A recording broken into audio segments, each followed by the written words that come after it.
right, guys, welcome back to another episode of Motorsport Republica. Big episode, MotoGP preview for 2024. Bandana Man, you're back again. Oh, mate, guys, thanks for having me back again. Third time's a charm. Third time. Yeah. I feel like we're in the same spot last I time. feel like the furniture here. God blimey. Wow. Here we go. There is just so much to dive into. I don't know where to start. And this season could bring up so many different results. And I have a feeling we all might be on a different wavelength. Yeah, that's but fair. That's what we're here. That's what we're here. Yeah, that's exactly right. That's why we're here. Everyone's entitled to their opinions. Yep. Yeah. Even though some might be wrong. But that's right. fine. That's exactly right. Kevin Swanson. If anyone's not watching this, Daniel's wearing the best hat of all time. Kevin Swanson, number 34. Is he what? We're just talking about Kevin Swanson. Not only one title. One title. Mm-hmm. Yeah, I thought it was 93. more than that.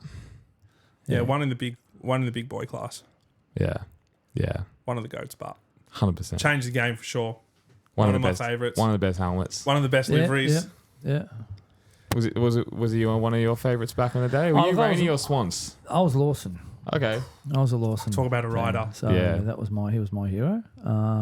But again, the Swans was the showman. He was just, brought the excitement every race. You just knew something was going to happen every race with that guy. And that famous race at Hockenheim against Rainey. Oh, man, I was just about to say that. Into the stadium. I mean, one of the friends of mine watched that 1,000 times, so...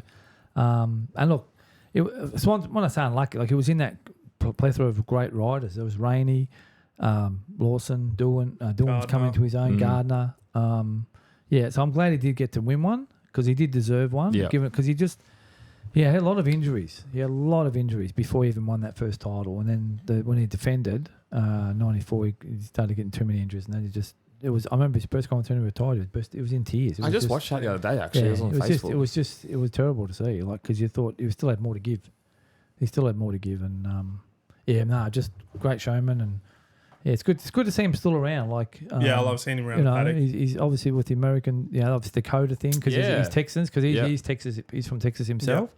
So that was good to see that relationship reignited with him back into the MotoGP fold. Yeah, and Mia did a tribute helmet, ran 36. That's right. Similar riding to this, which was really cool. Oh my God, you would have creamed yourself, Daniel, when you saw that. I'm actually trying to find one, so if anyone's selling one, let me know. Large AGV pista in the Mia Americas.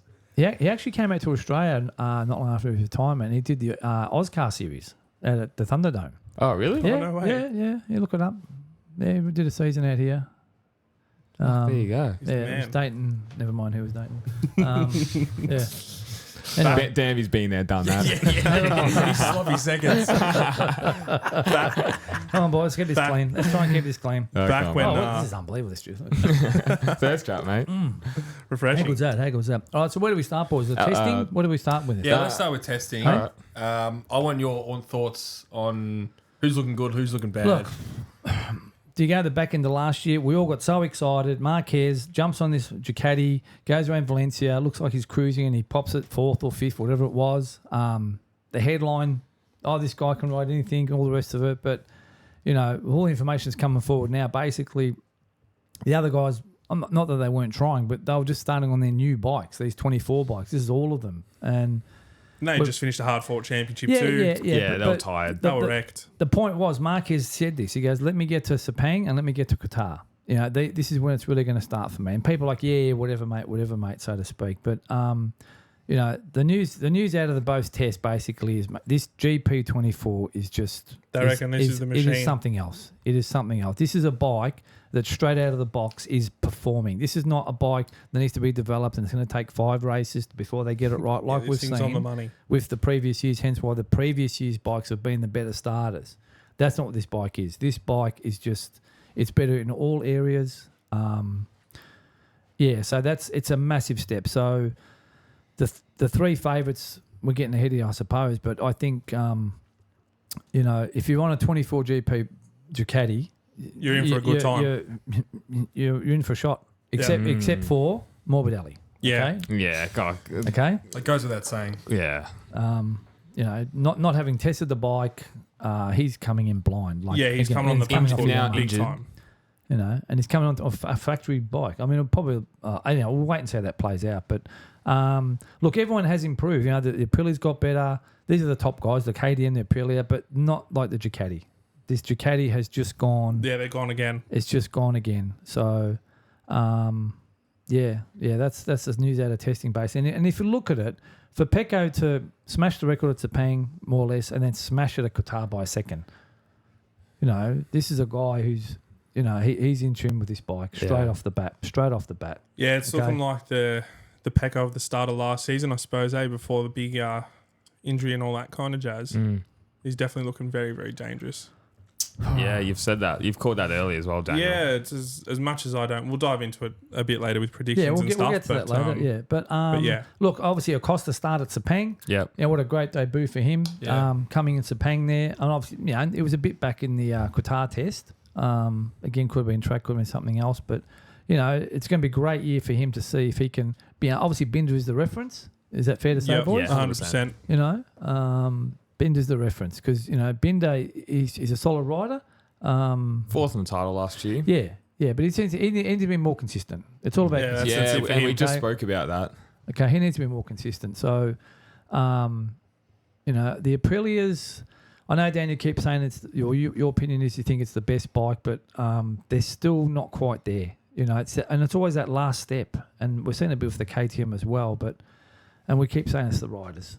Okay, It is. We say it's the riders, but it's the bike's still not.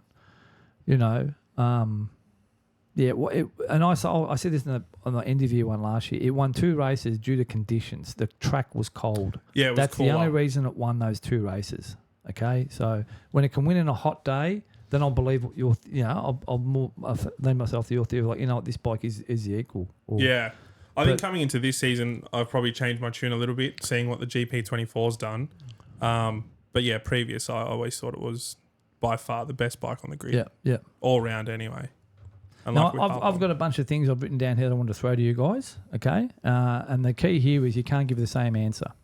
Okay, I like it. so we'll go around. So we'll take it in turns. Who can go first? It's not always the first person going first, but I'll start with. Okay, which rider or team will improve the most this season? And you can't put Marquez in that bracket. You can or No, can't. you can't. No, you can't. Trackhouse. Well, okay, so you go first on this one. So which team will improve the most or rider? So you're picking Trackhouse to say they're gonna come up. Yeah.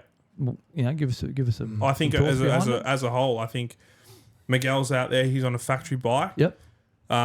He's had his adequate rest. He should be up firing as good as he ever is. And I think Fernandez is riding for his spot now. Yeah. So I think with the backing of the Americans and whatnot, they want to be out there. They want to show why they're out there and why they're worth staying in the sport. Yep. So for me, I think they're going to make the biggest leaps forward. They've got 2 hungry riders. Yep. And Miguel's going to be pushing for a factory seat on the Aprilia. So with those 2 doing that, it's just like a domino effect, really. It's just going to bring the whole team up. And I think during one of the tests there, they did say that this so they're getting the bike that they said it was so 24. much of an improvement from what the year before one was that they had the year before, which was the previous one. 22. Yeah, they said the jump was massive, even from the 22 to the 23. Yeah, apparently it was very big. So that's positive. That's positive. It is. It's massive signs for Aprilia, and it's good for them to have another factory bike on board. So, yeah, like I said, all domino effects. I think with those 2 guys pushing Miguel to prove that he's still got it, and that he can potentially take one of those factory seats, and Fernandez fighting for his life, if you will, So to stay in the game. He's getting the current engine. So he'll have the 24 engine in this bike, and he'll get the chassis by Coda, they said. Miguel? Yeah, no. Rail. Oh, Raul. Okay. Rail. So he's going to get the latest spec engine, but in last year's bike. And then he'll get the latest chassis about 4 rounds in. Okay. So There you that's That's not it. terrible, for sure. And like we hang it on him, but he had some decent results around sort of back end of last Yeah, year. he did. So He grew into it. like we touched on in a couple of earlier pods with rookie stuff, it does take a little bit of time to iron out. And especially in this 100%. game when it's so tight, it's when you're not like a Marquez or an Acosta or a Rossi coming in, it's hard to adapt. Look at guys 100%. like Pecco took 3 years, bit more to run into it. So did Fabio. So did Zarco. In a sense, 100%. And that was a lesser bike. Yeah, definitely. So, Mir's the same. Maverick was on it pretty early, but took him some time to iron out little things. So Faber was the only one that really jumped in straight I up. think, yeah, pretty much. He jumped on and he was on it pretty quickly towards the back end of the year. Like you touched on earlier with Verstappen, had it all in the cluster and then it just fell into place. Yeah. So, yeah, it's going to be a big year for Trackhouse Racing. I like James, it. your biggest improvement, do you think? Right, this is rider or team. It doesn't have to be a combination. I've got two, and I just don't know which one to choose. Improvement for team, it's going to be Gas for me. Okay. Because just purely because of a horrid run they had last year, Polo Spargo and Augusto. You've now got Pedro Acosta is now the next big thing. And you've got Augusto Fernandez, who had some decent rides through the year, showed some promise. That's a good call. On a good bike. They're on a good bike, and with Gas and Pedro, like he's realistically like he's almost a certainty for the Red Bull KTM spot if 100%. he just pulls a few 100%. good performances together. That's all he needs to do. I don't if he does that early. do that. Yeah, I think this is just a feeder seat for him for the year. just about. 100%. Do you know if he's on a factory bike? Nah, it's not. It's just 1-year-old bike. it's just a 1-year-old bike. Yes. Anyway, I still think he's going to be top 10 in the championship anyway. And he's going to have a few podiums as we spoke about, Okay. Tom. So Cool. that's my one. And I don't think it's hard to beat last year's Tech 3 anyway. They had a horror They had year. a terrible year. Yeah. For no fault of their own, really. All right. Tom? Well, my first and second have already taken. Yeah. That's all right. We'll chop it around, but yeah. I mean, I think just going on Daniel's point, I really see Oliveira having a big year. Yep. And he's probably going to go, what did he finish in the championship? 16th or something along the lines of that. He'll be top 8 for me in the championship. So I think Daniel and I always rate him highly as a rider. He's shown some really good results, as Daniel touched on. The injuries and everything throughout last year, he just got so unlucky. So Oliveira is my surprise of the year. Okay, interesting. What about yourself? Most improved, I think I'll go for the gas. Like I think you said it. Yeah, I think the gas. I think they're on the up.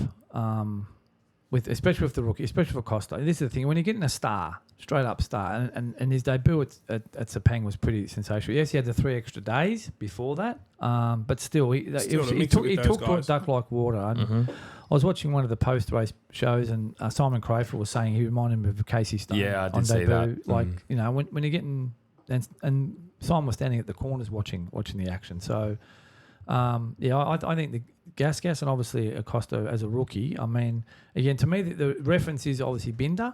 But I think he's going to have some off races too, though. I think I think it's I think that's normal. Standard rookie. Yeah, but it is, and that's why maybe the pressure is too much to expect. But his good days will be great, but then I think he's going to have some average ones. So I just hope he doesn't crash a lot. That's all. Don't hurt himself. Yeah, that's the main thing. Because he seems to be very level headed for a young kid.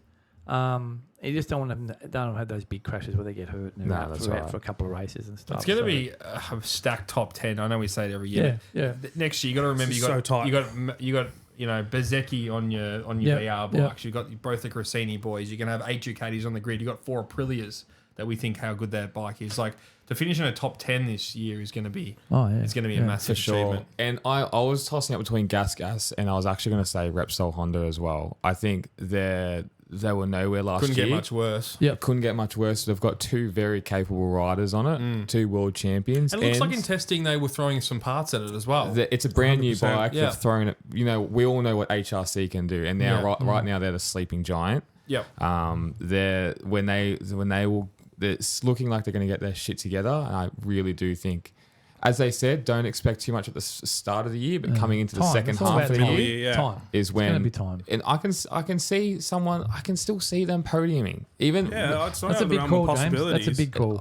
It is. That's a big call. But they've got 2 world champions. Mir came into Sepang saying, "I had no real faith." And he was pleasantly surprised. And he's had a horror run on that motorcycle. So any positivity out of him would have been a massive plus. Yeah, that's right. Exactly. And you got Zarco helping with the development too. Correct. On LCR. And you don't have Marquez just turning it into a Marquez bike. They're not building the bike around one person. That needed to happen. Yeah. We said that. Yeah. And then Marquez will just come back onto that team and destroy it again. Yeah. So what about rider or team worst of the year? Who's going south? Is there a particular rider you guys think is just going to Well, Nakagami can't go any more south, so we'll start Yeah, waiting that's for right. that. Cool, Tom. No, I was waiting for that. Excluding Nakagami. No. He's open slather. Go on. Oh no, I think. Well, we might go around this way now. I think you're we all first, agree on Morbidelli. It's going to be a really hard start to the year, being injured and not being able to test the bike. And I think we all think the same thing, where we probably I was don't rate him gonna that say Morbidelli, yep. highly as a rider. But Daniel, sorry to interrupt, Tom, but you seem to think Morbidelli can. This is obviously before this injury and not missing the testing. And we touch on this all the time when he gets brought up. You know, people are quick to forget what he did in 2020. Look, say whatever you want about that season, but you still got to be fast on the day, and you're still up against fast riders. He was up against Danby, Quartararo.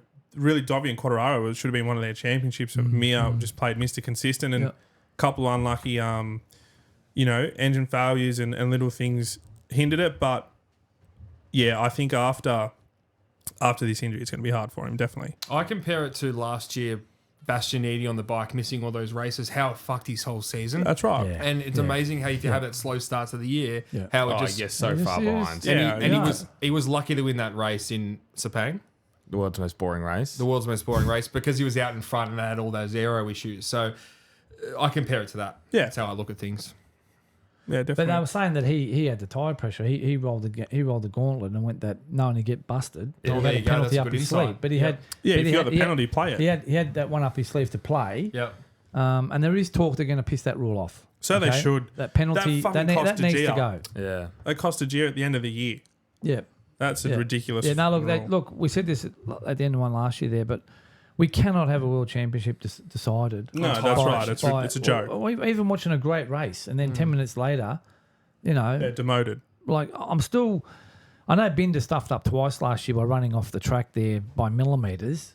It's still the rule, I get it, but like really, I know. they do it all race on, but the last lap it counts now. Like, come on, like it didn't make that much of a difference. Common sense needs to come into play. If it's going really wide and he's gaining momentum, I get it, but lessen the width of this can for Christ's sake, even the width of the phone sideways. So, okay, the next one I got here. Did you answer? Who's going to go south? Sorry, mate. Fuck, Sorry. I don't know. I actually don't know.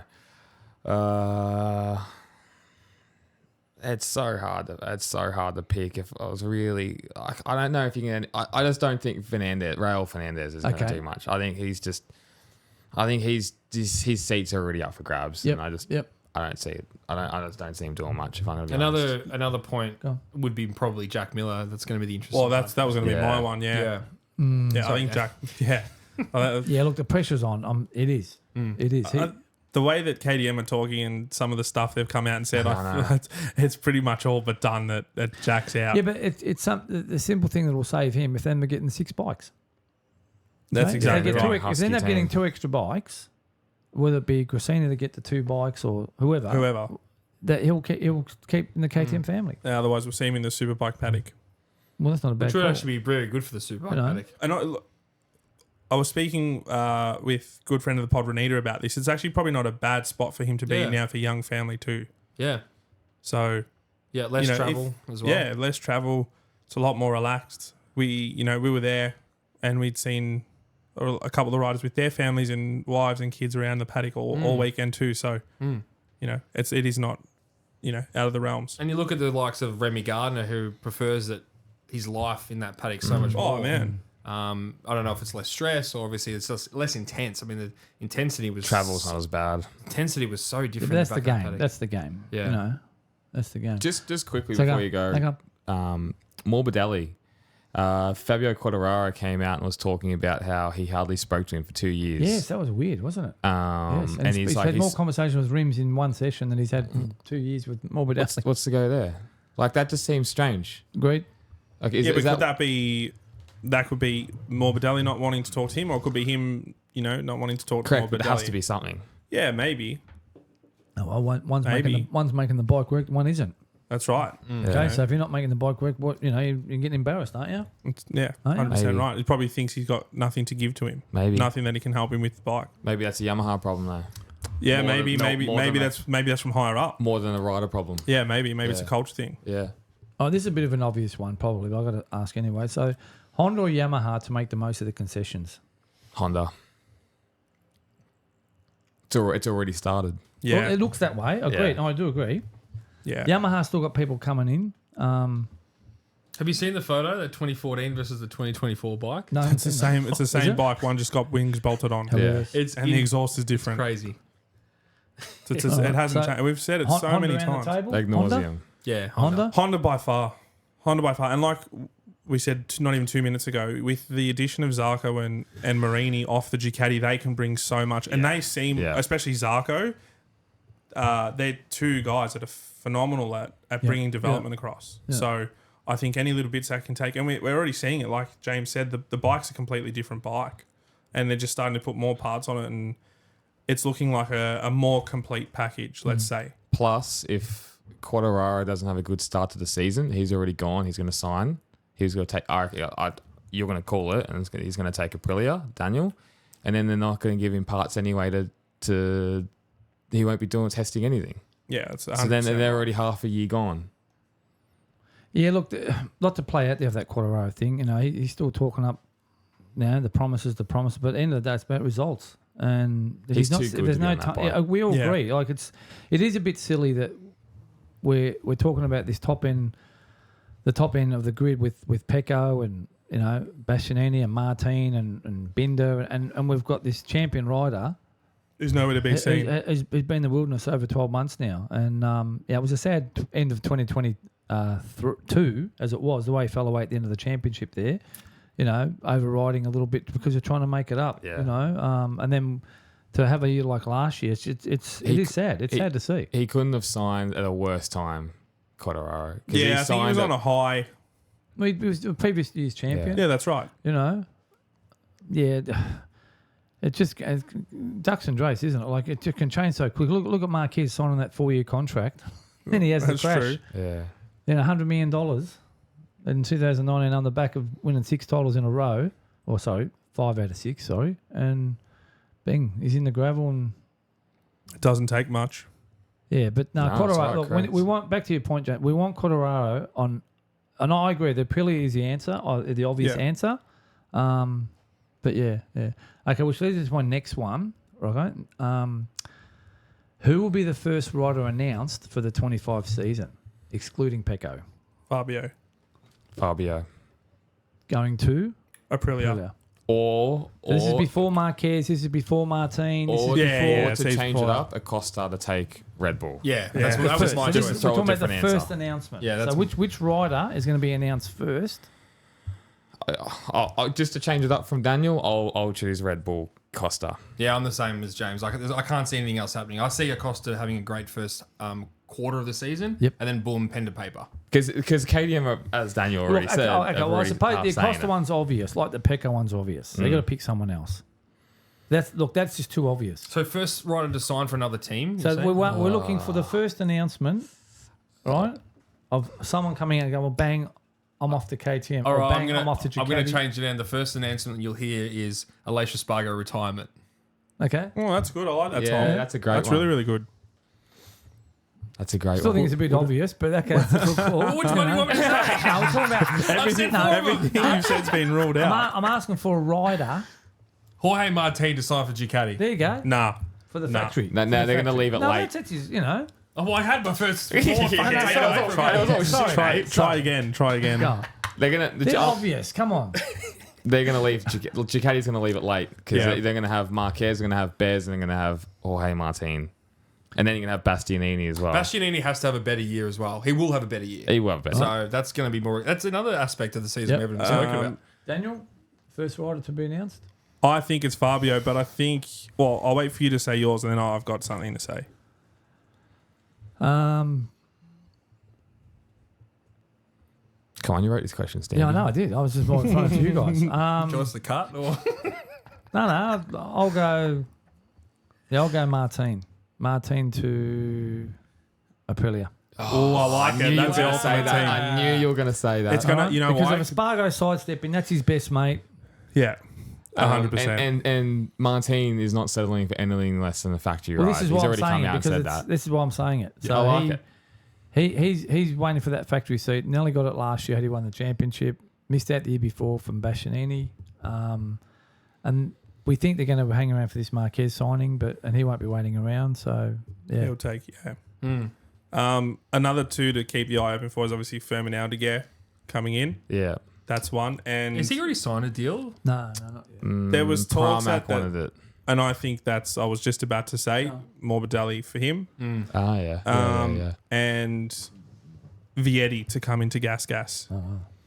I'll take Augusto's spot. Or Pedro's yeah. spot, because from what I heard and what I read was they signed him to the KTM squad in Moto 2 for him to come up to GP in 25. Smart. So they're another two to look out for. That's good. And then Jack Miller possibly taking Augusto's spot. I don't think he's going to go backwards. He had the chance to do that with Pramac Ducati. He'll take Johnny Ray's spot in Superbike. Yeah, but look, back to the Miller thing, right? like it. It's, if you've won races and you've been in a factory team, that's worth something.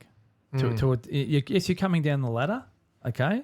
But, whether it be a gas or a satellite Aprilia or even a Honda, even a Honda. Back to where it started, you think? Yeah, well, I'm just saying, I think it's, these guys, like I said, Ducati tried to push Zarco into Superbikes to replace Bautista, right? Hence why they offered him the 1 year. Well, he was always chasing the 2 years, so Honda gave it to him because he wants to stay in MotoGP. And it's a smart move. Okay, and so, however, downhill Jack goes this year, if that's where we'll think he's heading, being not competitive as Binder or getting beat by Costa on a lesser bike, he's still a race winner, okay? And that might be worth something to a lesser team. No, 100%. He's still got a lot of knowledge to bring. Yeah, definitely. I think we hang it a bit. But if he were to go anywhere, it'd make the most sense just to go straight down to Gas and stay within the team and keep helping the development of the KTM. Yeah, that might be a straight swap. Maybe 1-for-1. What do you think, Danby? LCR Honda with Nakagami. Look, it's just such a wasted seat when there's such a big talent pool. Guys, you've been watching a long time. I've been watching a little bit longer, but look at the launch of that team, right? I thought it was hilarious. I woke up and there's Zarco with Cicinelli. Yeah. And there's this Castrol, the leathers of Castrol, the bike's Castrol. Great looking And I'm bike. like, hang on, this is a 2-bike team. Where's Nakagami? Right? I was half awake. And then the next day, well, guess what? There's Cicinelli with Nakagami, and it's the Indomia. What's the Idemitsu. So this is the thing. They're two teams within a team, and it's this whole Japanese sponsored Honda Japanese rider. It just has to be. I know, it has to be. I hear, but waste. Yeah, we keep saying this, and I'm not disagreeing with you, but like, who wants to ride that bike? Last year, I mean, he had a bad crash at Sachsenring. And if you remember in practice one, he had a very bad crash, and Marquez was like, whoa, he was very lucky. And then Marquez had one the next day even bigger, right? But this is why the young kid in Moto 2 turned it down. I agree. Like he should have come up. Yeah, he should have. They wanted him to replace Nakagami, but what's he coming up to? Hello, you're jumping on a bucking horse and getting killed half the time. That's what that bike was. Come on. Confidence killer. So I'm hearing what you guys are saying. I'm just giving the logic here. You've got to have the Japanese have got to have a Japanese rider on the Japanese and the other thing is sponsor. LCI might not be able to survive without that sponsor. No, I don't think that's why. This is why the two separate launches. That just tells you the fact that there was two separate launches for the same team. So it's two teams within one. But like I said, the budget of and Honda being Honda, So I'm not disagreeing with you guys. I'm just looking at this logically. They can't afford to not have that fourth bike, Honda. Yeah. A good mate of mine, Andrew, he nicknamed him Crashagami. Yeah, Crashagami. Crashagami. With companies, we just keep laughing because we just wait for it to happen. And when it does, like, no one's surprised. It was like Alex Binns. Yeah. He doesn't know what. Cal Crashlow. All right, this one's a bit juicy, okay? Oof. So, which will be the most one-sided teammate battle, except for Pramac? Ooh. Okay? So, which of the team? Now, That's a great question. Hang on a second. That's easy. That's easy. Well, okay, you can go first, Tom. Oh, I went first last time. Did you? No, Okay, go. James. Who wants to go first? Grassini. Okay, Grassini. So it's one I like sided, it, but I'm not too sure about that, to be honest. Oh, You said except Pramac, didn't you? Yeah, because you can't. You can't put. Yeah. There's a lot in there because I'm not going to say anymore because I'll let you guys go. Yeah. Have a good think about it, guys. I said it was a juicy question. There is a lot in there. Fuck. Daniel? Leaning towards someone. Here we go. He's thinking. Go on. No. And if he says what you're going to say, so that's what I was going to say. Yeah, that's all right. It's going to be... Fuck, it's going to be Gas. Pedro Acosta and Augusto Fernandez. As I said, Acosta's going to be... So it'll be the most one-sided. Yeah. A rookie's coming in and That's how good wiping he him is. like just clean. Yeah. Well, All year. Yeah. Okay. Yeah. Yep. Everyone else is too tight. If you're going to take out Pramac, I stand by it. I don't think Oliveira's going to do much. Right. Daniel, can you say yours? Because I've got so many I want to say. LCR. Yeah, true. It's- Two separate teams, but No, Is Zarco that much? Zarco is just going to be a development rider, though. So yeah, that's- but so he's he'll walk- still wipe the floor with So the he's going to tacker. walk in to a bike he's still getting used to and wipe. Yeah. It's an interesting call. Okay. the other Any one of us could walk onto that bike and wipe tacker. Well, we'll see. I mean, I just don't think Tacker's as bad as you all you got think. to do is stay on the bike. I think that was KTM, factory KTM. I was going to say Yeah. that, yeah. Hey guys, it's James from Motorsport Republica. Just want to give a shout out to HJC Australia. They have a brand new helmet coming out, the R for 12. Make sure you head down to your local dealer to check it out. It's got max defogging, 4 intakes, 3 exhaust vents. It comes with 4 different shell sizes and 5 different liners. It's got lift force and drag force reduced, optimized air ventilation. This helmet is an awesome new street helmet. Make sure you check it out. Go to hjc.com. Go to your local dealer and you better grab yours today. Thanks. What do you got? I'm going to go with the factory Ducati team. Do you reckon Again. Bagnaia's going to wipe him? Pecco's going to wipe Bagnaia. Pecco is Bagnaia. Sorry. Bagnaia. I meant Bastianini. These lights are getting to me. Let's do the third shot. Yes, okay. Pills. Bastianini, sorry. He's going to... No, Pecco wipe Bastianini. Okay. Okay. Again, he's going to do the double. So if he does that, then someone's getting signed to Ducati early. Yeah, I know Bastianini did well in Sepang in the testing, but you know when you got 90 laps to set the bike up and all the rest of it, on race weekends, the guy struggles in qualifying. This is my theory about him. Okay, he's he always does. missing Q2. But how And does that correlate with Martin signing with Aprilia then? If there's going to be such a big one-sided affair at Ducati. Because of the Marquez because thing. Marquez. Okay. Okay, we'll get to him in a minute. So you But- think Marquez is going to sign factory Ducati? I think so. I don't. Oh, okay. We'll get to him in a minute. So I'm just of the view that, and I'll happily be proven wrong, but for Bastianini to be a challenger for this championship or just to keep his seat, he's going to have to get on the front row, you know, in qualifying. You know, this third row, fourth row, or missing Q2 altogether on a bike like that. And yes, okay, the injury didn't help last year. I get that. Okay, but I just think the guy has never been a good qualifier. And in today's MotoGP, you've got to be on the first 2 rows to have any chance. So that's my pick. Yep. Interesting. Okay, Yeah. that's my pick. Interesting. Let's go straight. sorry. You- Go. No. I did have one more, but go.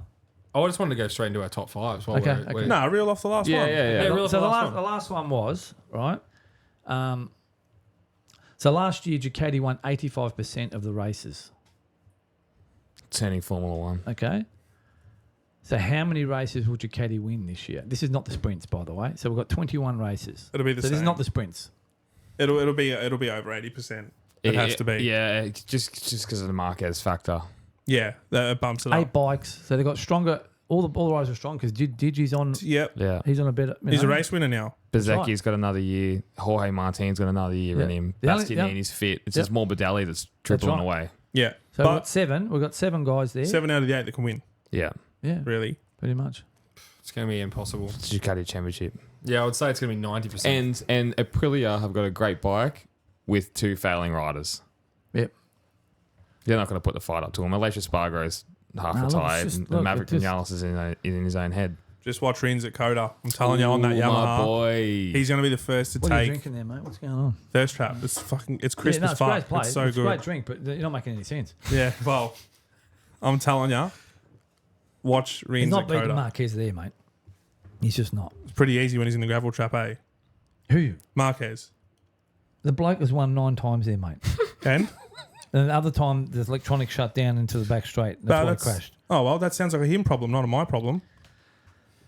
Can't talk to these Rossi tards, mate. What shirt are you wearing?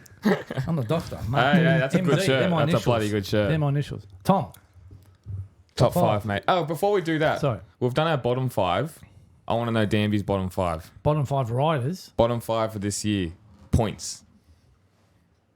Bottom 5. Yeah, so there's 22 riders. Who are the bottom 5 Yeah. riders? Who's going to come? Morbidelli. So he's dead last? Who's dead I last? don't know if he's dead last. It can't be dead last on a factory bike. Surely not. Okay. Surely not. So who would be Okay. dead last in your eyes? One of those, two of those, probably those Fernandezes, both of them. They're down there. That's 2. Crashigami, 3. Yeah. You're on par with us so Rims. far. Rims. Yamaha's no. We just said the Yamaha's not. You know, you can't sit here and bag the fuck out of Yamaha, and then so they're going to get a podium. Yeah. And then we've got some tart over here saying they're going to fucking win Coda.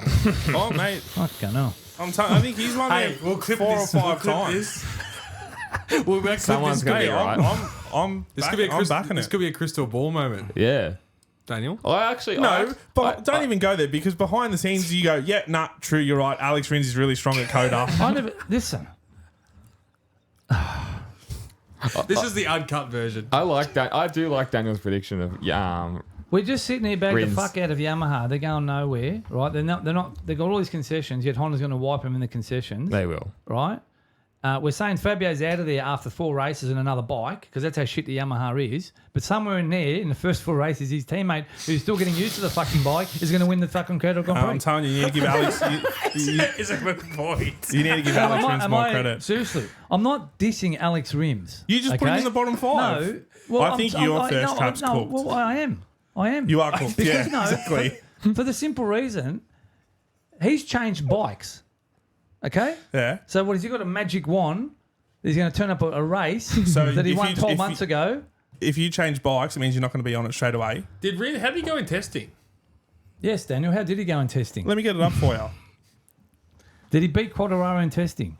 Well, let me find it. Let's not go down that road. Not on day one anyway. So last Nakagami, Fernandez, Rins. and then Morbidelli. That's your bottom I 5? think so. Okay. I Okay. think so. Yeah. Fair enough. You're about Okay. on par with everyone else. Everyone Yeah. had a 5th different You know. one, realistically. You had Oliveira was your outlier. Yeah. It's going to finish It's last. fucking Yeah. over. You got bagged for that too. Yeah, I did. He got picked up from the paddock. And Well, Yeah. you know. Oh, this is what this podcast No, is it's true, about. no, You no, challenge, no, we it's challenge, not we dartboard, challenge the that's right, fans. They that's challenge right. us. Well Yeah, said, well there's said. going to be so many hate comments after this one for me. Yeah. Well, you know what? They might like you, Daniel. Oh, we'll get No some. one does, bro. Mate, that hat. I'm telling you, I like you more already. Yeah, Tell thanks. us once. You're the only person in the world. Come on, bro. Me and your All mum. right, I'm gonna jump into the top. My top 5. Marquez to win the championship. Fuck. Because now you got to give the reasons. Come on. Just going to be unstoppable on that bike. Doesn't matter if it's 23, 24. I don't care how big this 24 is going to be. He showed some amazing talent on a bike that was fucking bucking people off for 2 years straight. So he'll win the championship. Martin to finish 2nd. Bags to finish 3rd. Bastianini to finish 4th. Interesting. And Oliveira to finish 5th. Wow, that's a big call for 5th. I like it. Right. Yeah, I that's like a bit of it. a Daniel I like pick, it. except I for like the it. Marquez. My 2 outliers there, obviously Bastianini. I think he's going to have a strong season. I Yeah, disagree with you. No, well, yeah, it needs to. And yeah. I think Oliveira is going to have a really strong season on a factory bike. And I think Trackhouse Racing seem like they have their act together. They do seem like they have their shit together. Injection of And, some and money. I really hope that's the case because a big Americans into the sport. We'll It's talk a plus, about that soon. Yeah. Is Yeah, we'll talk about this after needed. that. Is Yeah. needed.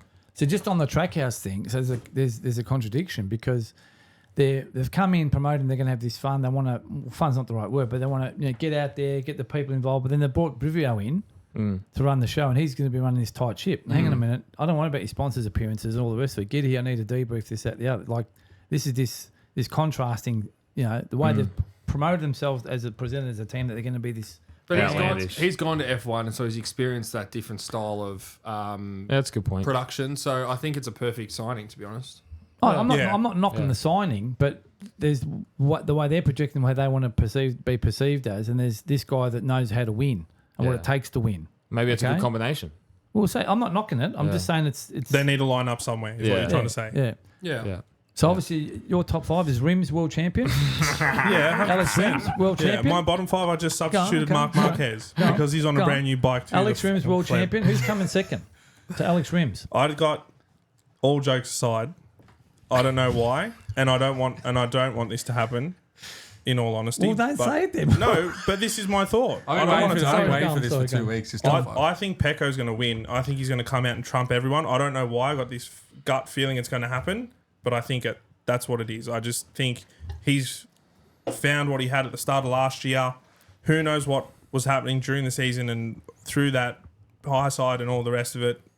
I think he's just going to come out and dominate. Second, Martin. Third, Bastianini. Tight fourth, Binder. And then fifth, it's going to be tight between the two VR46 boys. Interesting. Yeah. Jeez, doesn't like Marquez. So Marquez not in the top 5, Daniel? No. Well, he's got Rims world champion. Reasoning for Marquez. Yes. I just think you got too many young guys that have already been on this bike for too long that are hungry. And they're out there to prove a point. And I don't think anyone's worried about him anymore.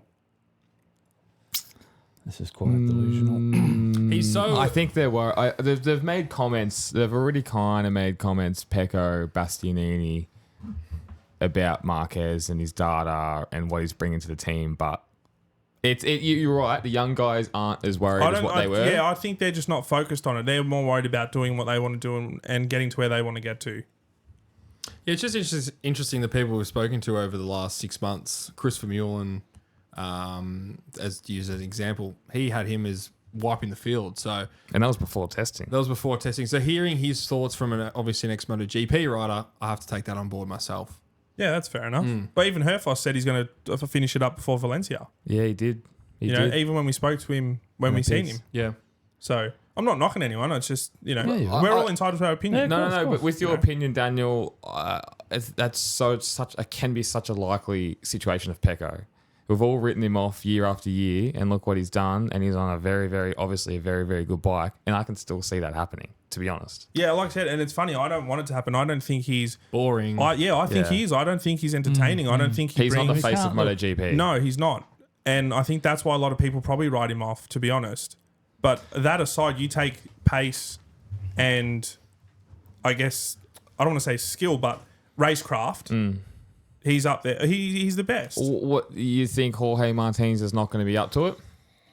To his speed? Because Jorge Martinez has got fucking some Oh, no, he's serious. seriously At quick. qualifying as well.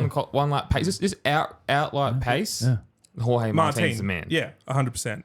But I think he's Mental? mental side. I think, and it goes back Because he's to, made to Valacia Spargo. yeah, we talk about it with, we're switching codes, but we're talking about it with Leclerc.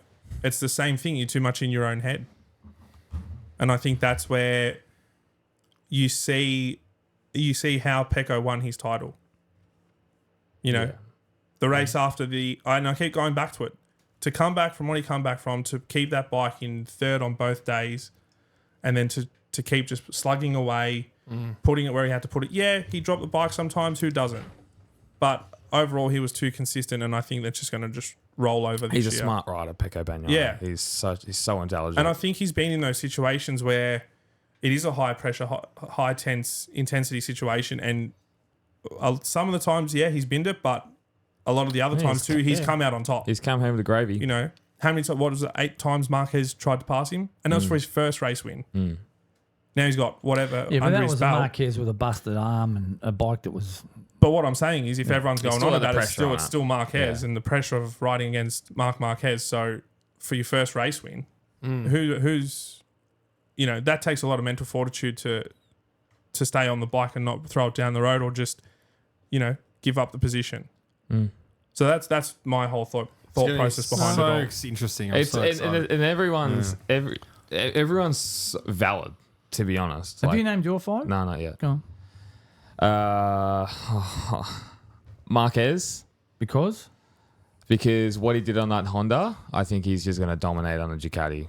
I shouldn't say dominate. I think the championship is going to go down to Valencia or a race before Valencia. Okay. He was. I think he just needs to be on a good bike, and I think a 23 bike compared to a 24 bike with Marc Marquez. what we saw in 2019 of Marc Marquez and how much more outright speed he had than everyone else. He made it look stupid. He made everyone else on the Honda look stupid last year. Yeah. Remember him coming through the field before his accident in Jerez? Yeah, it was the most fucked thing I've ever seen. It was unreal. His brother was teammates with him for that one race. Yeah, that's right. And Alex said post-race, he goes, if you saw the telemetry of my brother's bike during that catch-up race, he goes, you wouldn't turn up the next week. Yeah, or that's something. right. That's something right. along those lines. Like, it was just off the scale. It was crazy. That was the craziest few laps in motorcycle racing I've ever seen. Yeah. And I think... That and the one in Argentina when he came from nowhere and he pushed Rossi off. And I also think the mind games and the mental will get a lot of riders. Yes, you're right, Daniel, as in they don't care. But if Marc Marquez goes out and wins 3 to first 5 or 3 to first 6, they're gonna know, like, we'll get back in. We're on for a fight here, and 100%. this isn't easy. And he's so aggressive as well. And That's the other Marquez, thing. he's so aggressive, he doesn't give a fuck. Yeah, he doesn't. Like, realistically, he does not care. He's gonna boot anyone.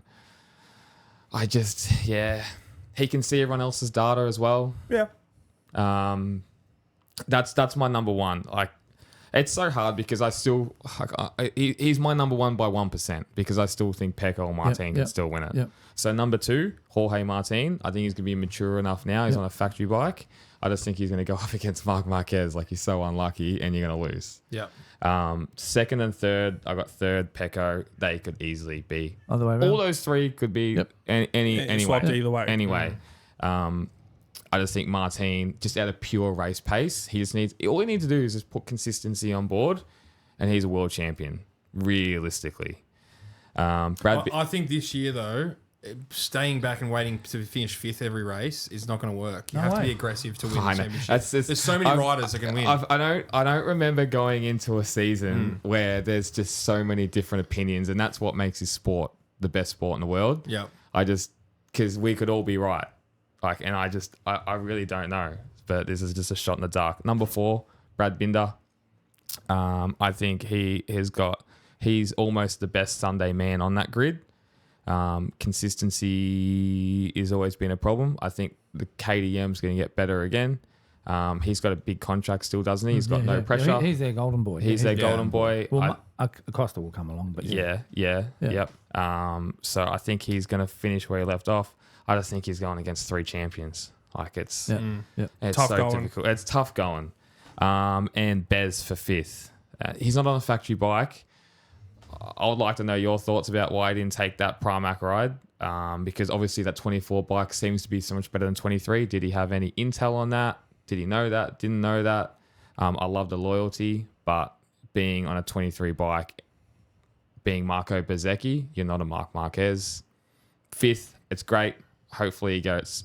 I think he's got the speed, but I just don't think he's on the right machine, and I just don't think he's going to be as good as those better 4. Like, him and Binder Can probably swap. But nothing more. I think Marquez, Martin, Pecco are going to be the 3 aliens, I guess you could call that, of 2024. I agree. That's the same top 3 as I had. So that's we're in agreement on that for probably the first time in a long time. In ever.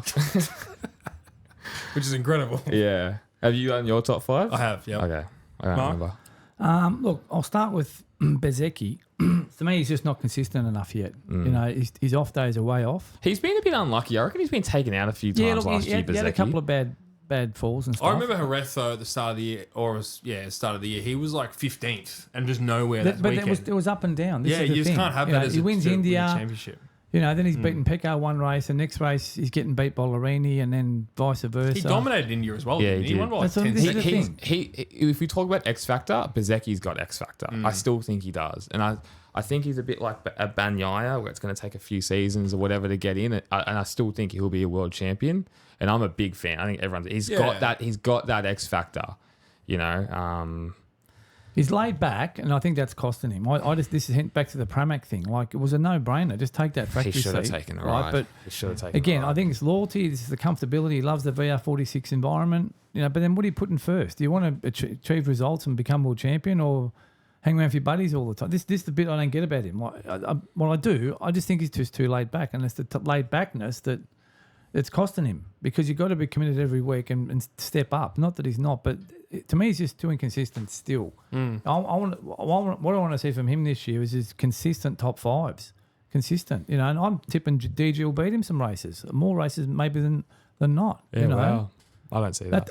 That's a big call, but he's just flicked that switch. Winning that race, you've always been a fan of his, Daniel? Yeah, he's always been really strong, especially in Moto2. Again, sort of win it, bin it through that category. And then once he came in and was lucky enough to receive those changes that he wanted and those upgrades and little things that he made him comfortable, he just really showed what he could do.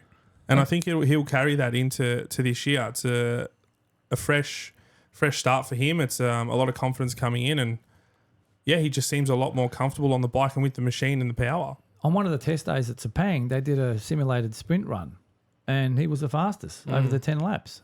Digi, of all of them. It wasn't by much, and that's not to hold your hat on that either, but he's come across to this team, got to obviously, because it was just stupid he was going to miss out. Like, all that talk of Marquez taking his spot, and then he came good. He got the second at, I think, was it Burma or in Thailand, Indonesia or Thailand? I can't remember, to be honest. Yeah, that's too long ago now. Yeah, but there was one, he got a podium, and then a couple of races later, he obviously got the win at the end there. But he had a good finish to the season. But look, for my top five, this GP24 is just too good. Okay, so to me, it's we're talking about a Pecco here that, if you look at the last two seasons, 2 seasons of 2 halves. He crashed 7 or 8 times each season. Okay, this is what made these last 2 championships close. It was a false dawn in a sense. Like, you go back to last year, won 2 opening races, the Saturday sprint and the Sunday. I think he wins a sprint on crashes in Argentina in the wet. Then he wins Jerez, and then he crashes at Coda. So, and then obviously the injury at Barcelona, it took him a long time to get over that. And this is what opened it up. And I said to you last year, mate, one guy, I don't care who it is, has to win 2 races in a row to be the challenger for this guy. Yeah, no one did. And I'll say it again for this year, right? We get to Coda, and if he's won 2 of the first 4 races, it's halfway there. Yeah. He just is. This guy is so strong at the front and knows this bike so well. They had a list the other day. I should have copied it. They were showing a list of how long each Ducati rider has taken to win. And look, it varies a bit because you can walk in Lorenzo took a while. I think Stoner took 8 races or something. Might have been more. I've got it mixed up here, but they had a listing to show what Marquez is up against. How does this guy come in? We're getting back to Marquez here, but to come in on a 23 bike and win, I'm putting him down for Coda straight away. For me, that's where his championship starts. It's what he does after that, because I just think Marquez he's still learning this bike. Those last 3 tenths are the hardest. He said this, and that if it was on the 24 bike, different story. But the Honda was a rear end bike backing it in, where the Ducati's all about the front. Exit of the the front. The Ducati's all about the exit of the corner. Sorry, thanks for the correction, Daniel. But Pecco, this is the season he's just going to put it together. He's just going to start. It's showing. He's showing it already. He's just come out in this testing and obliterated the lap records. And Martin had a problem in the last day. He had some rear chatter. That's why he wasn't up there with the times and stuff. But it's Martin that's got to take it to him. And for Marquez to me, the question for Marquez is at what point, if he's close enough, a couple of races in, if he's still within 15, 20 points, does he start overriding this bike? Because he's made a career out of overriding that Honda. That's what makes this guy so sensational. But here's a guy that keeps talking. It's been 4 years since I've won. I haven't won for 2 years, meaning 4 years since he's competed for a championship. And he's just very down to earth, realistic. He's a year older now. He wants to see if he still enjoys it. And I'm buying all of this from him. I am. I'm buying all of this. This is a guy with his head on his shoulders, the smartest guy out there. He's got to play his hand in, and he's trying to get closer. It's going to take him time to get used to this bike. And how many points does he lose along the way? Because I just think he's going to have some off days. You know? You and Daniel actually in agreement. Yeah, well, no, I'm not putting him where he's putting him, but I think he'll win races. But I'm just less confident of him winning the championship than I was after Valencia test. You know what though? What's big about this championship is if you get a lead in this championship, it's gonna be hard. It's gonna be hardest here to claw someone back, just because everyone's gonna be taking points off each other. Yep. So if Pecco comes out and just goes bang, bang, bang. Well, the scenario I see it as is like this. If we get 5 races in, for Marquez to have a shot at this title, we need an Aprilia, a KTM to take some wins off Pecco or Martin. This is what needs to happen. The only one's well, I'm just saying, if we're getting 4 or 5 races in and it's just Martin and Pecco winning the races, well, we've already got a repeat of what at the back end of last year, which is what the form we've got to go on. They're the 2 guys that were just on it, and look, to me, the qualifying is everything. You've got to be on the first 2 rows to have any chance of winning these races. If you're not in the first 2 rows, you're not in Kui. No. You're overriding. We saw in India with Bezecchi. I don't know if he got the penalty, but he came from nowhere to try and take the lead at turn 1 and took out 4 bikes. Yeah, that's right. This is this overriding stuff where guys are getting. I think it's going to get more desperate. If you're not in those first 2 rows, but are you really? I'll put it another way. Is anybody out qualifying Pecco and Martin on the front row? Is any please No, it's hard to say. I'm talking race in, race out. Are we getting a Binder? Are we getting an Espargaro? Are we getting a Bastianini taking pole? These are the 2 guys that have had the most. They've just dominate the qualifying. Am I right? Yeah. I'm not trying to be right, but I'm just making the point. That's the starting point for this championship. Those guys are just going to be at the front more often than not. And they've dominated it for the last 2 seasons. This is it. And so Marquez is making up time to try and bridge that 3/10, but there's going to be bikes in between him. There will be an Espargaro on a 1 lap, a Binder on a 1 lap that will, I think, he'll be on the second row. In front of him. I think he'll be on the second row more often than not. Yeah. But then he's going to have to come from behind and do so-called his thing. That's right. And like you said, at his tracks, he should most likely be on that front row. Yeah, look, obviously, Sachsenring and Coda and all the left-handed tracks that he loves, so to speak. But I'm just saying, I think it's Martin and Binder. Martin Pecco. And Pecco. More Pecco than Martin, because Martin, I think he's got that consistency now.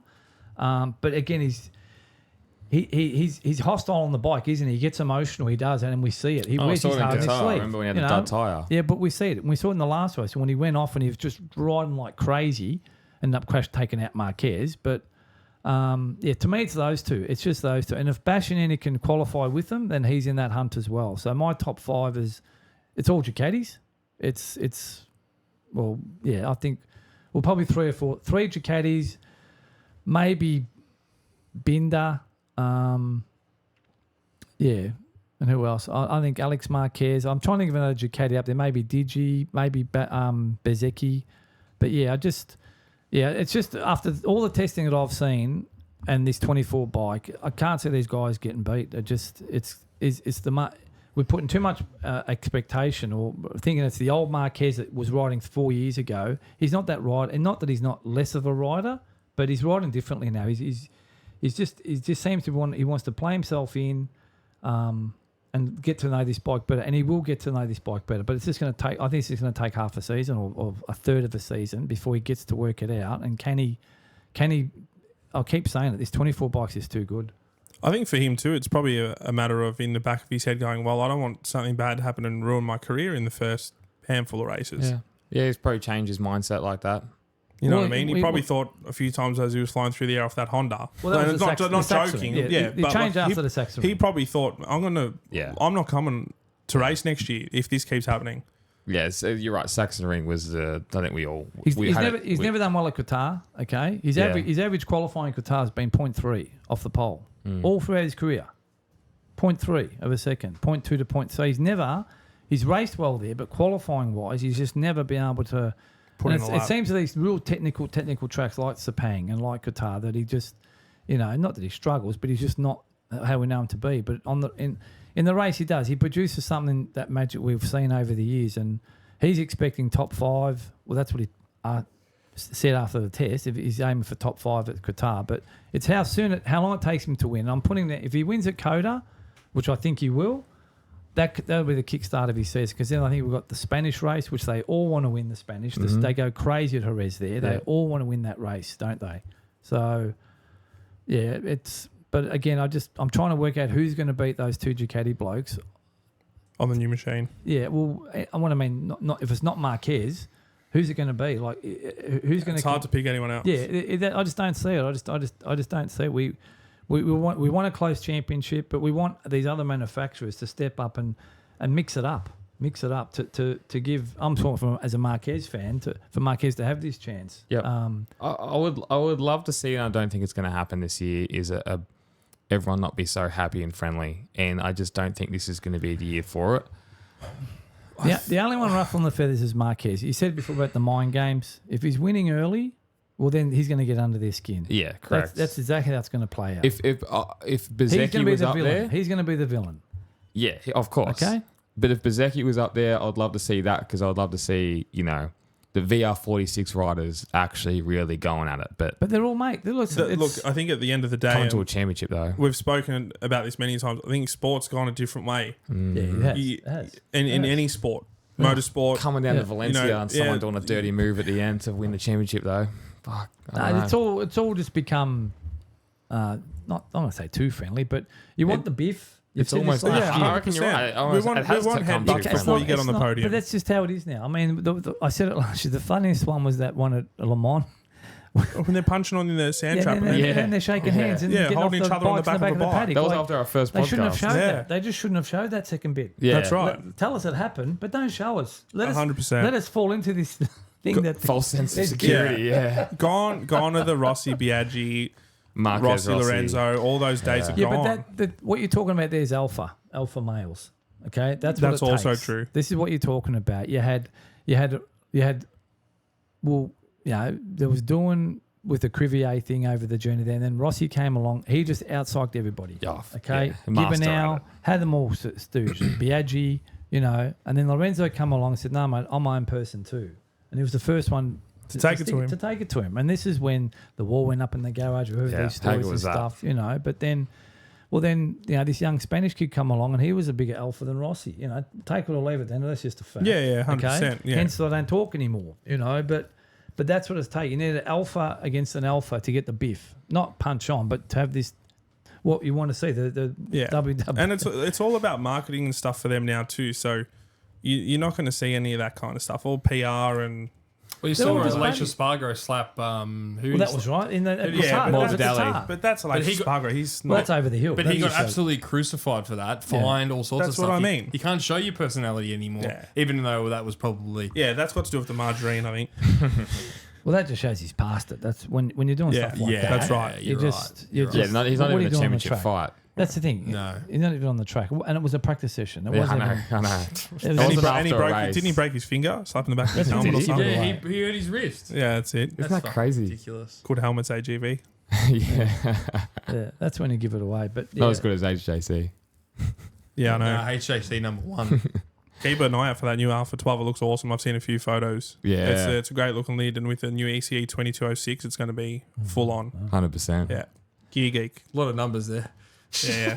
That's my domain. That's what gets me up in the morning. Yeah.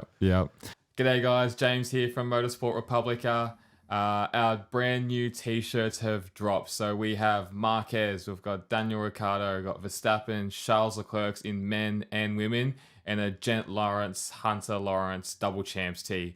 Jump onto motorsportrepublica.com.au. Check out our new tees. We've got air freshener still on there. Go on our socials, Instagram, TikTok, Facebook.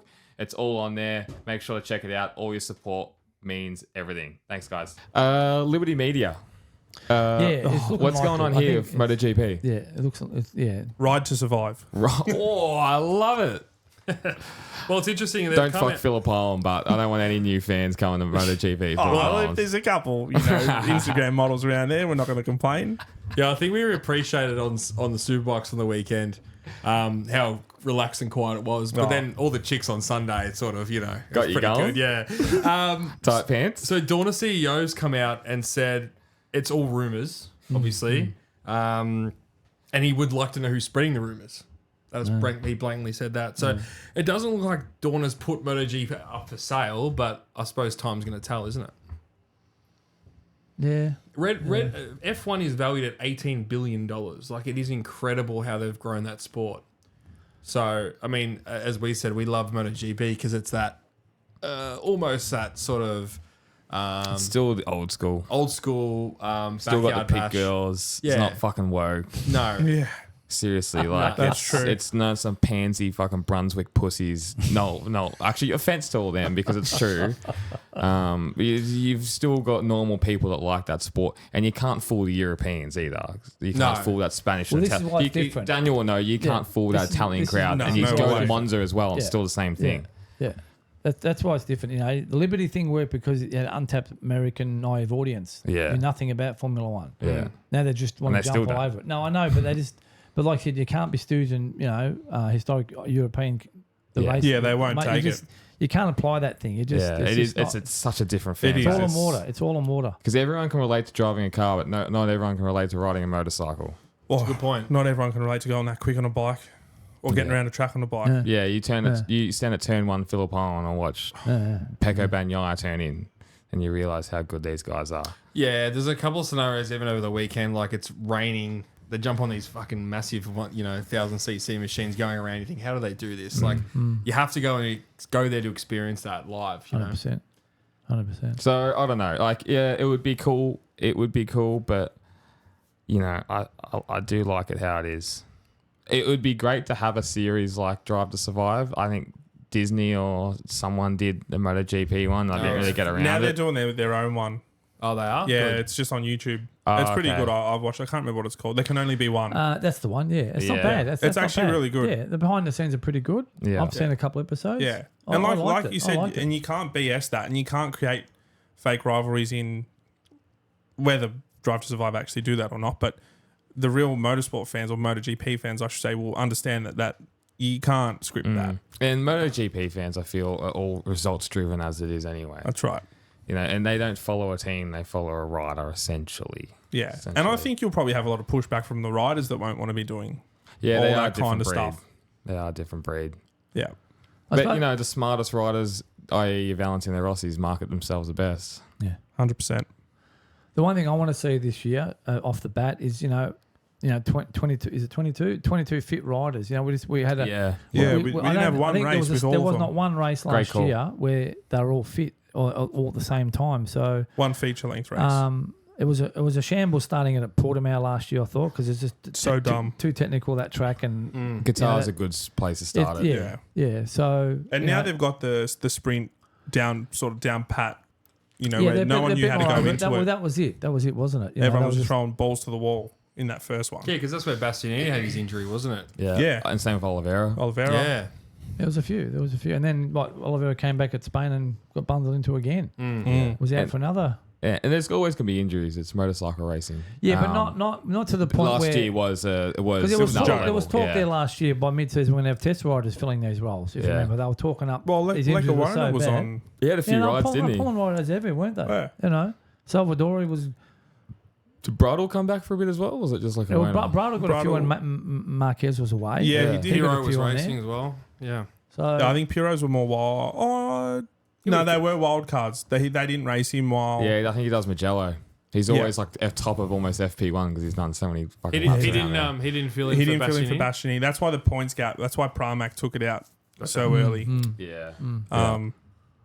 But yeah, I mean, like I said, Lekawona, I think he even missed Superbike races to ride that LCR when Rins was out. So Marquez did an interview last week, and he was talking about last year and what made him decide to go to Cressini and stuff, and he wanted the 1 year, and there was a team pushing for 2 years, and it was the Ducati factory team. They wanted him to sign at India.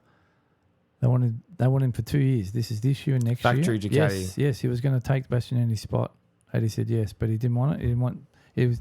They said don't. He said they were pushing me, and the journo confirmed that it was actually the Ducati, There you go. Lenovo Ducati, that wanted him for 2 years on that factory bike for this year and next year, and he turned it back down because again he's taken this approach. He wants to see his level, but I thought he'd. We're getting ahead here. I thought he'd jump on that KTM next year, but given the struggle he's had on this Ducati, to me the no-brainer for him, he has to be on the 25 bike next year, be it the Pramac or the Ducati factory team. If he's wanting to win a world championships again, and we see this bike's as good as it is, different to the 23, then he has to, and the Ducati, if he's as competitive as we think he's going to be, Ducati will want to keep him. You know? Is there going to be Italian bias in it? Say again? Is there going to be an Italian bias to it? Or they would rather an Italian? I think they've winning learned their on lesson. bike? I said this to you last year. You cannot. Call me an idiot. You can't be leasing out whatever the term is, a current factory bike to a satellite team, which is Pramac, and at the end of that bottom line says, "Oh, by the way, if you ever get in a position to win, you're not allowed." It's just ridiculous. Everyone goes racing to win. You know, a teammate thinks situation's a bit different, maybe, but it makes no sense. If I'm the owner, what's the big guy's Don Antonelli? What's the guy that owns Pramac? The big guy? Oh, yeah, it's something like that. Yeah, long hair, looks like a rock star. Yeah. I mean, he's in with the Ducati guys. You see him always in the garage all the time and stuff. But seriously, are you spending all this money to have a race team and be in a position to get factory bikes? Is to win, not just to win races and maybe and then be told at the end. Look, it was touch and go there last year. It would have been embarrassing had they got beat. But guess what? 100% Martin. They said he had leathers. They said that. He had leathers already for the test. Ducati leathers. He had had he won the championship, and they just sort of switched him straight away, And this is why Bastianini, I know he won Sepang, but it was meaningless in the bigger picture. But I don't know. It's just logic. I just see it as pure logic. You're not spending all this money to not be allowed to win. Yeah, that's right. I could be wrong, but it's just politics and sport. I get that, but it's interesting. The Euros treat it pretty differently. Yeah. Like I said, I think they've learned, especially since, when they had Dovi and Petrucci, Dovi and Lorenzo. Yeah. They had Melandri as their boy, and he did nothing. And they threw the kitchen sink at him as well. Yeah, and then they couldn't get him, and they put Stoner in. But he was scared. Stoner got his ride. He was scared of the bike. That's right. Well, they all were. It was that was a beast. That thing. Yeah. But I think they've learned their lesson, and I think now they just want to dominate. Well, they just want to dominate with the brand. This is what this is. You're right. You've got 8 bikes. You've got 8 bikes, right? And 4 of them are last year's bikes. So the fact that if last year's bike were to beat Marquez or Bezecchi or DG or whoever, if they're winning on a 23 bike this year, well, that's just look how good we are. We're so good. Our last year's bikes are beating. That's what they're going for. This is what it is. It's about the brand. You're so right. That's exactly what and it if is. you look sorry guys, that's exactly what it is. Look at supers as well. You've got Sam Lowe's Mark VDS V4R, Iannone Go 11 V4R, Barney Racing with Petrucci V4R, plus Bautista and Bulliger. That's 5 Ducatis. I don't think they're fussed on which one of them wins a championship as long as one of them does. It's a brand. It's just the brand. They want to show that they're the best, whether it be this year's bike or last year's bike, and Smart continue way that. to do it. Look, I just on the 8 is too many. That Dorna, whoever, they have to do something about that. Okay. So let's talk about that VR46. Where do they go? Because the logical move, I think Daniel can agree to this, is to go to Yamaha with Rossi as an ambassador. But KTM's in talks. I won't believe it until it happens. I won't believe it. And I actually think we spoke about this, Tom. Is it's looking more likely that they won't go to that because Bezecchi's not going to want to go there, and he's already signed a deal. He's too good of a rider to go to that Yamaha as a backup team. And they've been in talks of KTM. KTM, we all know, want another team. Husqvarna, obviously, or MV Agusta. Yeah, because they got a share in it. Well, even Lucio came out and said that he was in talks with KTM. So that, to go out into the media that early before the season's even started, I thought was incredible. Yeah. And he did say as well in that same interview that he wanted to sign with Ducati though. But do they want that to happen? I don't know. And I don't think they should. Another team needs to go somewhere. No, Yamaha need another team. They need a satellite team. 100%. For the sport, Yamaha need to be on that. We're talking about for the good of the sport here. We want to see Yamaha and Honda get back up there. Yeah. Right? This is what we want. Right? They dominated for centuries. We get all that. And it's all changed. Now it's the European teams or the European manufacturers, sorry. But, it's not helping that they've got one team. It's just a factory team. No, they can't get data from, when you got, back to the Ducati, 8 bikes. Like you said before, they all can look at each other's data after FP1. It's crazy how that bike can just improve over the weekend, because Pecco just spends Friday doing race runs on his tyre, getting that race tyre ready. Doesn't worry about anything else. Yeah, he just builds in. Yeah. And they can have a look at all the others, what they're up to, not really too concerned, But, 8 Ducatis is too many. Aspedo, what's his name? the boss, not Dorna, the Spanish bloke that runs the series, Espelado.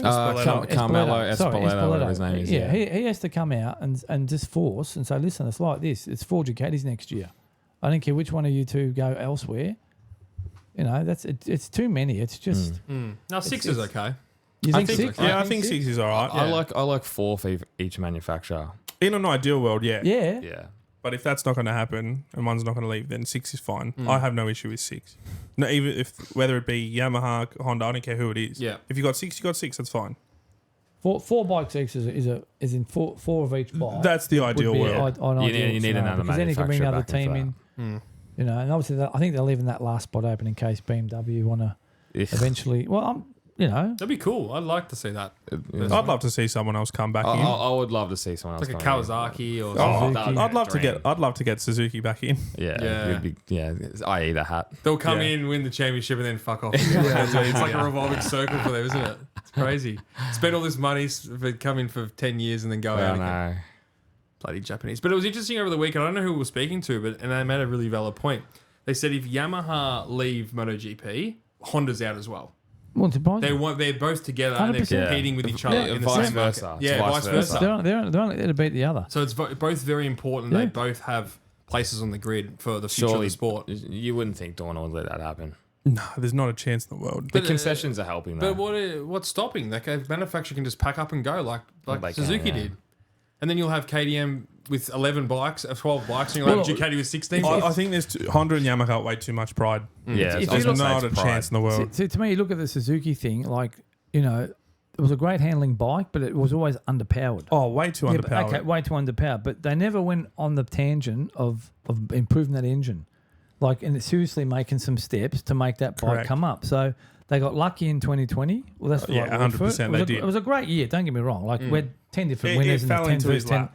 Yeah, but the point is they'd won that championship and then they looked at the future and they hang on a minute, this aero path, this whole thing that these bikes got, they didn't want a bar of it. No, they didn't. And out of nowhere, they just signed those two guys. Remember that answer contracts that they were extending, and then like a week later or 3 they said, we're pulling out. We're pulling out. So it's crazy. And you look at it now and you can sort of understand why, because it's an arms race. This is it. Like there was that seesaw last year where KTM had the best launch device. In the following race, it was the Ducati had the best launch device. Yeah. And we talk to death about this electronic stuff, but all the riders say get rid of all this stuff. It needs to go. But the Dorna of the impression that more and more people are watching this sport, and this is why they're watching it. I get that it's the pinnacle of development, and it's it's become too much like it. It's getting too much like F1. Everyone says it is. And people argue, but it's bike development and it's prototype this and that. But at the end of the day, I'd rather them go slower, not break lap records, and be all in the tight group fighting for a win and have no aero or minimal aero. Mm-hmm. Yeah, you can at least control development. Yeah, control it more than what it is now. I think the bikes still have to look futuristic because, as we saw down at the Superbikes, I love how they've got that 2 different categories now. If you just strip everything off a MotoGP bike and then go put them next against a Superbike, they're the same, not the same thing. No, you can tell. You can tell, but I think you need one sport going one direction, one sport staying the same direction. And I think you need MotoGP to have that futuristic look for Superbikes to succeed as well, being owned by the same company. Yeah, well, the Superbikes went into a problem 10, 15 years ago when before Johnny Ray was on Kawasaki, that it was too much money. They were going too far the other way and they had to pull it back. Correct. Hence why they have fake lights on the front of their bikes. Yeah, because they got rid of that altogether. So Ducati, MotoGP, it is. They just need to control it more. However that is of aero. They did it with the ECUs and it was a massive success. Massive success. Yeah, it was a big change for the sport. Yeah, big change. So that's all. It's just a tweak because all we want to see is just good. Motorcycle fans just want to see good racing. They'll put up with whoever the winner is, no matter if it's a Rossi or a Marquez or a fucking Fabio Di Giannantonio. It doesn't matter.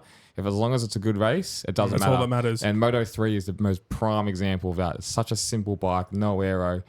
No one really cares who wins, let's be honest. No.